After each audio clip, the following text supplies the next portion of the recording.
Здравейте! Днес ще говоря за правила за четене. Ще разгледам общо 8 основни правила.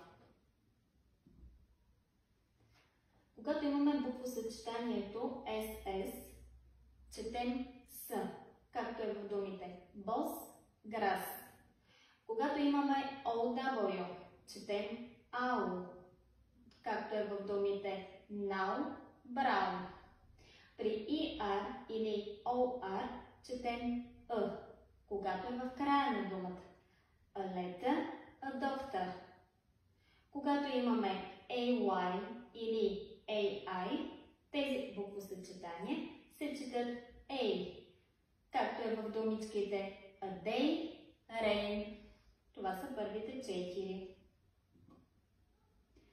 Останалите буквосъчетания IR или YR, последвани от гласна буква, се четат IR, както е в думите fire, tire.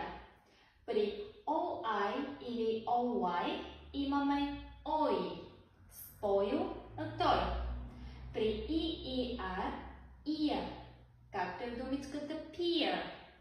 И при AIR, air, както е в думата fair.